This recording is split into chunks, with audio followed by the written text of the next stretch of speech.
اس video میں بات ہوگی بچوں کی ہیبٹس اور پرابلمس کے حوالے سے، جس میں سر فہرست ہے ایسے آئٹمس کا کھانا جو کہ کھانے کی فہرست میں شامل نہیں ہوتے یا نان ایٹیبل آئٹم جن کو کہا جاتا ہے، جس میں سر فہرست مٹی، چونا، سیمنٹ، پیپر، ٹیشو پیپر، یہ ایسے آئٹمس ہیں جو کہ بچے اگر کھانے لگ جائیں تو یہ ایک پرابلمٹک سچویشن کریٹ ہو جاتی ہے جس کو پائکا کہا جاتا ہے۔ آخر ان سے چھٹکارا کیسے حاصل کیا جا سکتا ہے؟ بیہیویئرل ایشو ہے تو سب سے پہلے آپ کو یہ سکریننگ ضرور کر لینی چاہیے۔ روٹین میں یہ دیکھا گیا ہے کہ اگر بچے ڈائٹری ڈیفیشنسی کا شکار ہیں تو ان میں یہ behavioural issues top of the list ہیں، جن میں سر فہرست زنک، آئرن اور کیلشیم۔ اگر بچوں میں ان میں سے کسی چیز کی بھی کمی واقع ہو جائے گی تو ان میں کریونگز ڈیولپ ہو جاتی ہیں، جس کی بنا پر بچے یہ ایسے غیر غذائی جو کھانے ہیں، یہ غیر غذائی چیزیں ہیں، ان کو کھانے لگ جاتے ہیں، کیونکہ بچوں کے اندر ابھی اس طرح کی سینس پراپرلی ڈیولپ نہیں ہوئی ہوتی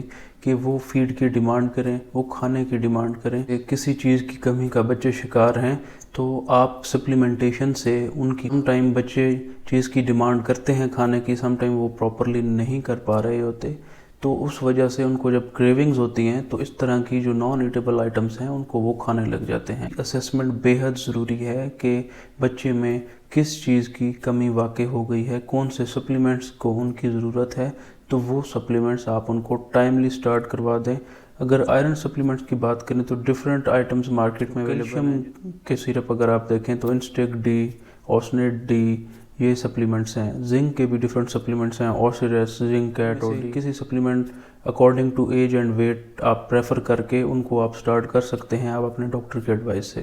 اب اگر بات کی جائے کہ ان پرابلم سے آپ نے ٹیکل کیسے کرنا ہے، کون سی اسٹریٹجیز اپنائی جائیں تاکہ ان پرابلم سے آپ اپنے بچوں کو بچائیں۔ فرسٹ میتھڈ ہے وہ یہ ہے کہ آپ بچوں کو اکیلا ہرگز نہ چھوڑیں، ان کو ٹائم دیں، ان کے ساتھ ٹائم سپینڈ کریں، ان پہ نظر رکھیں، کیونکہ جب آپ بچوں کو اکیلا چھوڑیں گے تو ان کا دھیان انہی ہیبٹس کی طرف جائے گا، تو وہ بار بار وہ ایکٹیویٹیز ریپیٹیٹیولی کرتے رہیں گے اور اس عادت سے آپ ان کو نجات نہیں دلوا۔ ایکٹیویٹیز میں انگیج رکھیں، آپ ان کا پلے ایریا بنائیں جس سے وہ کھیلتے رہیں اپنے ٹوائز کے ساتھ، کلر بکس کے ساتھ، گیمز کے ساتھ، تاکہ وہ اپنے مائنڈ کو اس طرف نہ لے کے جا پائیں۔ اسٹرکٹ سپرویژن کریں تاکہ جلد از جلد آپ ان کو اس ہیبٹ سے نکال سکیں۔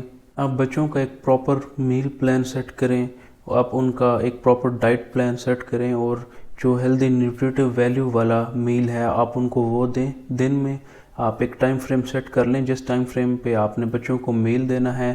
ان بٹوین آپ سنیکس بھی ان کو دے سکتے ہیں، لیکن آپ ان میں فیٹ، پروٹین اور جو کمپلیکس کاربس رچ فوڈ ہے اس پہ مشتمل ان کا ڈائٹ پلان ہونا چاہیے۔ کچھ ایسے کام ہیں جو کہ آپ کو نہیں کرنے چاہیے۔ نیگیٹو ری انفورسمنٹ نہیں کرنی، بچوں کو ڈانٹنا ہرگز نہیں ہے، کیونکہ اس کی وجہ سے ان کے مائنڈ پہ نیگیٹو امپیکٹ کریٹ ہوگا۔ اسکول جاتے ہیں تو آپ نے ان کے ٹیچرز کو بھی کونسل کرنا ہے کہ یہ ہیبٹ ہے ان کی اور ہم نے اس سے ان کو اوائڈ کرنا ہے۔ علاوہ اگر آپ کے بچے سم ٹائم کسی کیئر ٹیکر کے حوالے ہوتے ہیں تو آپ ان کو بھی اس حوالے سے ضرور گائیڈ کریں۔ اپنے بچوں کا ایک بلڈ ٹیسٹ بھی کروا لینا ہے، CBC آپ کروا لیں۔ لون ہے جس میں مٹی زیادہ ہے تو آپ نے بچوں کو اس طرف جانے سے بھی روکنا ہے۔ اگر والز پہ چونا ہے تو آپ نے ان والز کو کور کر لیں شیٹس کے ساتھ۔ سیمنٹ والی جگہ ہیں بچوں کو اس کے پاس نہ جانے دیں، ان ایریاز کو آپ اس طرح کور کر دیں تاکہ بچوں کے لیے وہ ایکسیسیبل پلیس نہ رہے۔